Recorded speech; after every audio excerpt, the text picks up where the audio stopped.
ఓం సాయిరామ్. ఆ సాయినాథుని ఆశీర్వాదంతో ప్రతి ఒక్కరూ కూడా ఆనందంగా, ఆరోగ్యంగా, అష్టైశ్వర్యాలతో ఉండాలని మనస్ఫూర్తిగా కోరుకుంటున్నానండి. అనంతకోటి బ్రహ్మాండ నాయక రాజాదిరాజ యోగిరాజ పరబ్రహ్మ శ్రీ సచ్చిదానంద సద్గురు సాయినాథ్ మహారాజ్కి జై.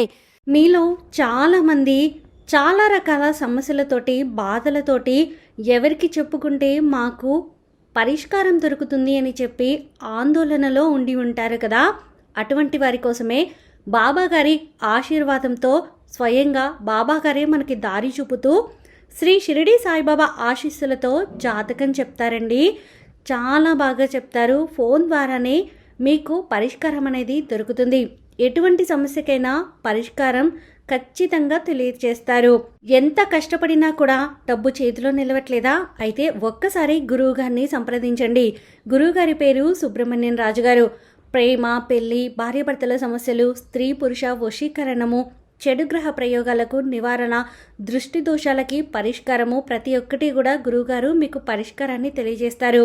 గురువుగారి ఫోన్ నెంబర్ 9908224144.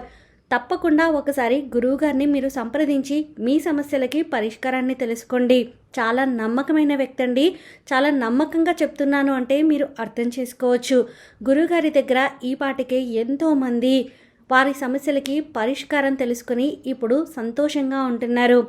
ఈరోజు బాబాగారు మన కోసం అందించిన సందేశం ఏంటి అంటే, తల్లి, నా ముందు ఉన్న ఈ ధనాన్ని తాకు. నువ్వు కోరినంత ధనాన్ని, నీకు కావలసినంత ధనాన్ని నేను నీకు అందిస్తానమ్మా. ఇప్పుడు నువ్వు డబ్బు సంపాదించాలని ఎంతో కష్టపడుతున్నావు కదా, రేయింబవళ్ళు శ్రమిస్తున్నావు కదా. అందుకే నీకు డబ్బు ఎంతో అవసరమని నాకు తెలుసు.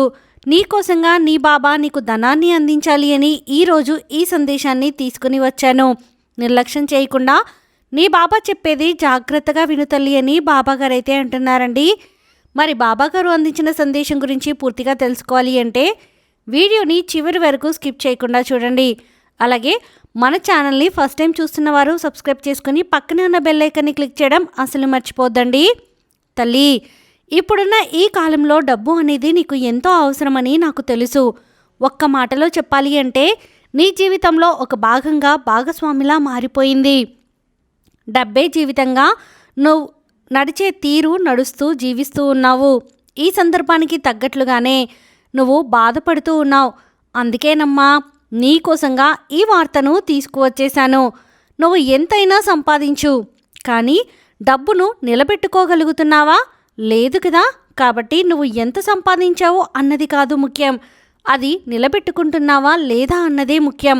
ముందుగా నువ్వు సంపాదించిన దానికి ఆ డబ్బుని జాగ్రత్త చేసుకోవడం, దానికి విలువ నేర్చుకోవడం, ఇది నువ్వు తెలుసుకోవాలి. డబ్బు అనేది ఊరికనే వచ్చేస్తే నీకు అంత విలువ తెలియదమ్మా. ఎంతో కష్టపడి కష్ట నష్టాలు ఎదుర్కొని వచ్చాకే వాటి విలువ అర్థమవుతుంది. డబ్బు ఎంతైనా సంపాదించు, కానీ ఎంతైనా పోగొట్టుకోవద్దు. నీ వ్యక్తిత్వాన్ని పోగొట్టుకోవద్దు. డబ్బు కోసం నీ వ్యక్తిత్వాన్ని ఒకరి దగ్గర తాకట్టు పెట్టకు. డబ్బు కోసంగా ఒకరి దగ్గర నువ్వు తల వంచొద్దమ్మా. ఎందుకంటే ఈ లోకంలో డబ్బు కంటే విలువైనది ఎన్నో నీకు వస్తాయి. డబ్బు అనేది ఈరోజు వస్తుంది, పోతుంది. కానీ వ్యక్తిత్వం ఒక్కసారి పోయిందంటే నీ మీద ఎంతో నమ్మకం ఉన్నవాళ్ళు దురభిప్రాయం అనేది ఏర్పడుతుంది. కాబట్టి డబ్బు ముఖ్యం కాదు అని నేను చెప్పడం లేదు. విలువలు, వ్యక్తిత్వం అనేది ఇంకా ముఖ్యమమ్మా. ఆ విలువల్ని నువ్వు కాపాడుకో. డబ్బుని సంపాదించే దానికన్నా ఎక్కువ నీ ఫలితం అనేది నీకు వస్తుంది. నువ్వు కష్టపడుతున్నావు. నీ కష్టానికి ప్రతిఫలం ఈరోజు కాకపోయినా రేపైనా వస్తుంది. నువ్వు న్యాయంగా సంపాదించాలి అన్నప్పుడు నీకు తప్పకుండా మంచి ధనం అనేది నేను అందిస్తాను.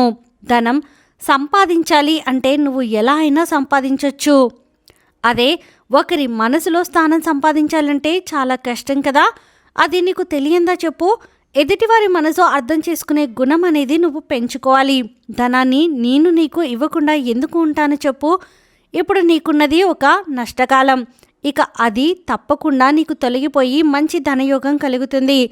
ఏ ఆటనైనా సరే గెలవాలన్నా, నీ సమస్యను పరిష్కరించుకోవాలన్నా నీ యొక్క సమస్యను ఇకపై నీకు అసలు ఏ సమస్య కూడా రాకూడదన్నా నీకు డబ్బే కదా అవసరం.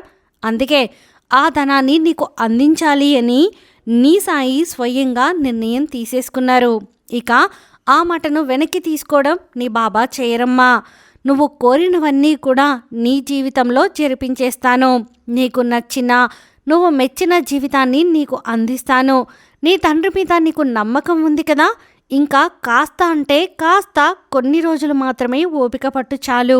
అన్నిటినీ నీ జీవితంలో జరిపించి నువ్వు కోరిన స్వచ్ఛమైన మంచి జీవితాన్ని అందిస్తాను. ఒక తండ్రిగా ఆ బాధ్యత నేను చేయాలి కదా. రంగురంగుల హరివిల్లు వల్లే నీ జీవితాన్ని అందంగా చేస్తాను. అలానే అందరినీ ఆకట్టుకునేలా చేస్తాను. నీ తండ్రి నీకోసంగా ఏం చేసినా నీ మంచి కోసమే కదా తల్లి. నీకు కష్టాలు వచ్చినా సరే నీ మంచికే అని అనుకో. అవునమ్మా, కష్టం వచ్చినా నష్టం వచ్చినా మంచికే అనుకుంటే అప్పుడు జీవితం తప్పకుండా మారుతుంది. నీ సాయి తండ్రి స్వయంగా అన్నిటినీ మార్చి నీ జీవితాన్ని నీ చేతిలో పెడతాను. నువ్వు నన్ను పూర్తిగా నమ్మి నాపై ఆశలు పెట్టుకుని ఉన్నావు కదా. ఇక ఆశలన్నిటినీ నెరవేర్చి నీ జీవితాన్ని మంచిగా మారుస్తాను. ఇలా చూడు తల్లి, ఇప్పుడు నీపై కొంతమంది కుట్రలు పన్నుతున్నారు కదా, అవేం సాగనివ్వనులే. ఆ కుట్రలన్నీ కూడా తిప్పికొట్టి వాళ్ళ జీవితాన్ని వాళ్ళు జీవించేలా చేస్తాను. నీపై పడి ఏడవకుండా నువ్వు సంతోషంగా ఉండేలా చేయడానికి నేను చేయాల్సినవన్నీ కూడా చేస్తూనే ఉంటానమ్మా. నీ జీవితం స్వచ్ఛంగా, ఎంత పాలు ఎంత స్వచ్ఛంగా అయితే ఉంటాయో అంత స్వచ్ఛంగా నీ జీవితాన్ని మారుస్తాను. అందులో ఎలాంటి సందేహము లేదు తల్లి. కానీ నా కోసంగా నువ్వు ఒక్క పని చెయ్యి. నువ్వు కోరినంత ధనాన్ని నీకు అందిస్తాను. సంతోషమేగా. మరి నీ తండ్రి కోసం ఈ ఒక్క పని చెయ్యి చాలు. నీ దగ్గర ఎంత ధనం ఉన్నా సరే నువ్వు అణిగిమణిగి ఉండాలమ్మా. గర్వం, అహంకారం, పొగరు ఇవి ఏవి కూడా నీ దగ్గరికి రానివ్వకు. ఇతరులు ఏదో అంటూ ఉన్నారని నిన్ను నువ్వు తక్కువ చేసుకోవద్దు తల్లి. నువ్వు ఎప్పుడు నీలానే స్వచ్ఛంగా, అందంగా, ఆనందంగా ఉండాలి. ఇదే తల్లి నీ సాయి ఆశ. ఉంటావు కదా. అలా కాకుండా గర్వాన్ని తలకెక్కించుకున్నావు అంటే ఏదో ఒకరోజు ఆ గర్వం నిన్ను ముంచేస్తుంది. నీ దగ్గర ఉన్న ధనం నీరులా కారిపోతుంది. అందుకే గర్వాన్ని మాత్రం తలకెక్కించుకోవద్దమ్మా. నీ దగ్గర ఎంత డబ్బు ఉన్నా సరే సాదాసీదా మనిషిలానే ఉండాలి. అలా కాకుండా ఏముందిలే, నాకు ఇంతుంది అంతుంది, నన్ను ఎవరేం చేస్తారులే అనే గర్వంతో విర్రవీగావంటే ఏదో ఒకరోజు నిన్ను పాతాళానికి తొక్కేస్తారు. జాగ్రత్త. నీ సాయి ఏం చెబుతున్నారో, ఎందుకు చెబుతున్నారో అర్థమవుతున్నాయి కదా. ఈ మాటల్ని గుర్తుపెట్టుకో. నా మాటలే నీ జీవితాన్ని మార్చే లక్ష్మణ రేఖలు. నీకు ఉపయోగపడతాయి. నా ఈ వాక్కులను విని అర్థం చేసుకుంటావా, మనసులో పెట్టుకుంటావా లేదా కొట్టిపారేస్తావా అన్నది ఇక నీ ఊహకే వదిలేస్తున్నాను, నీకే వదిలేస్తున్నాను. నీ తండ్రిపై నమ్మకం ఉంటే జాగ్రత్తగా నా ఈ మాటల్ని మనసులో పెట్టుకో చాలు. జీవితం తప్పకుండా మారుతుంది. నేను మారుస్తాను కదా. ఇకపై ఏం కావాలన్నా సరే స్వయంగా నీ బాబానే అన్నీ నీకు చేర్చి పెడతారు. నీ బాబా అన్నిటినీ సమకూరుస్తారు కూడా. ఇక ఏమాత్రం కంగారు పడకు, అధైర్యపడకు, డీలా పడిపోకు, వెనకడుకు వేయకు. నీ తండ్రి ఎల్లవేళలా నీకు తోడుగా కాపలాగా రక్షణ కవచంలో ఉన్నాను కదా. మరి ఎలాంటి దిగులు, భయము ఏవి నీకు అవసరం లేదమ్మా. ఎలాంటి దుష్టశక్తులు కూడా నిన్ను ఏమీ చేయలేవు. ఇక నిశ్చింతగా ప్రశాంతంగా ఉండు తల్లి అని బాబాగారైతే అంటున్నారండి. ఈ వీడియో మీకు నచ్చితే ప్లీజ్ లైక్ చేయండి. మరికొంతమంది సాయి భక్తులకు వీడియోని షేర్ చేయండి. ఫస్ట్ టైం ఛానల్ని చూస్తున్న వారు సబ్స్క్రైబ్ చేసుకుని పక్కనే ఉన్న బెల్ ఐకాన్ని క్లిక్ చేయడం అసలు మర్చిపోద్దండి. సర్వేజన సుఖినో భవంతు. ఓం సాయిరామ్.